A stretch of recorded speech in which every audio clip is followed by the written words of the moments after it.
मोहन बाबू, बोलिए सर। हम दो हमारे दो नहीं, 16 बच्चे हैं अच्छे। ये तो कमाल का तर्क दे रहे हैं एम के स्टालिन कि 16 बच्चे हो जाए जी, वरना साउथ की तो सीटों पर जबरदस्त भारी नुकसान हो जाएगा।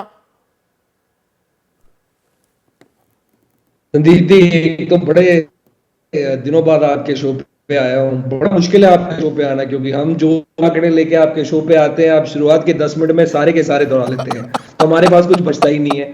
बट चलो, आपने तमिलनाडु की बात की ना, आपने बहुत ही सुंदर तरीके से शुरुआत की थी। जो तमिलनाडु के मुख्यमंत्री हैं तिरु एम के स्टालिन, उनकी बातों से जो उन्होंने कहा, वो एक्चुअली वो जब शादी होती है तो नए दूल्हे दुल्हन को बुजुर्ग जो होते हैं वो आशीर्वाद देते हैं, तो वो कहते हैं 16 तरीके की संपत्ति। अब देखिए, इसमें ये जो है ना, ये इंसाफ की बात है, ये राजनीति की बात नहीं है।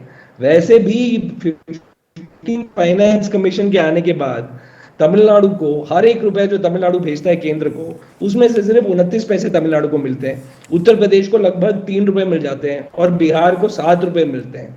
तो ये तो नाइंसाफी है। उसी तरीके से वो स्टैलिन जी के कहने का मतलब है कि अगर 2026 में भाजपा डीलिमिटेशन ले आए, तो आपने खुद ही आंकड़े दिखा दिए कि कैसी सीटें बढ़ेंगी, मतलब उत्तर प्रदेश में, मध्य प्रदेश में, बिहार में कितनी सीटें बढ़ेंगी, और तमिलनाडु, कर्नाटका, केरला में कितनी सीटें हाँ, बढ़ेंगी। तमिलनाडु में तो 10 भाई, बढ़ेंगी हमारा और उत्तर प्रतिनिधित्व प्रदेश कम में होगा ना, 63 बढ़ जाएंगी। तो हम अपने लोगों की, हाँ जी, तो हम अपनी लोगों की आवाज कैसे पहुंचाएंगे दिल्ली तक, अगर हमारा प्रतिनिधित्व कम होगा। मगर देखिए, ये बहुत ही गंभीर समस्या है। मैं उत्तर प्रदेश, मध्य प्रदेश, इनकी भी तकलीफ समझता हूँ। अब ऐसे तो हो नहीं सकता कि एक सांसद अगर तमिलनाडु से 10 लोगों का प्रतिनिधित्व कर रहा है, तो उत्तर प्रदेश का सांसद 20 लाख लोगों का करेगा। तो इसमें कोई ना कोई एक फॉर्मूला हम सबको मिलके ढूंढना पड़ेगा कि कैसे जिन लोगों ने परिवार नियोजन का पालन किया, जिन्होंने अपनी आबादी कम की, जिन्होंने मेहनत की, जिन्होंने समझदारी का काम किया, उनको, उनके साथ नाइंसाफी नहीं होनी चाहिए, जैसे केरला, पर ये कर्नाटका, तमिलनाडु, नाइंसाफी मध्य आप प्रदेश। गरीब उसी गुरबों के समय साथ, और मैं पूरी जिम्मेदारी से मोहन बाबू, और मैं आपकी पृष्ठभूमि भी जानता हूं, ये सवाल पूछ रहा हूं, गरीब गुरबों के साथ आप नाइंसाफी कर रहे हैं। पढ़े लिखे तो करेंगे नहीं ज्यादा बच्चे, ये बात आप मानेंगे, चाहे आप कुछ भी कहते रहिए। गरीब गुरबों के लिए राजनीति चमकाने के लिए आप 16 बच्चे ही अच्छे कहने को तैयार हो नहीं जाते नहीं, हैं। देखिए, वो उनके कहने का तरीका था, हमने आपको बताया ना, वो कहावत है, इसलिए उन्होंने कहा 16 बच्चे। कोई कह नहीं रहा है किसी को कि भाई सच में जाके 16 बच्चे पैदा करिए।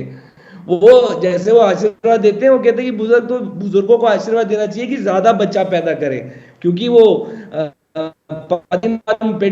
पेरुवाल वाल जो तमिल में है, वो 16 है उस नंबर में, तो उन्होंने रनिंग में 16 बोल दिया। कोई बोल नहीं रहा है कि 16 बच्चे पैदा करो, बस ये बोल रहे हैं कि भाई तमिलनाडु का फर्टिलिटी रेट कंट्री में लोएस्ट लेवल पे है, वेस्ट बंगाल के साथ कंपैरिजन में। आपके आंकड़ों में शायद वो नंबर मेरा अलग है, 1.8 था शायद आपका 2011 में, अब तमिलनाडु का 1.4 है, 1.4 है 2020 में। तो only with West Bengal comparison हो सकती है उसकी, मतलब इतना लो है हमारा फर्टिलिटी। तो इसमें कुछ गलती नहीं है।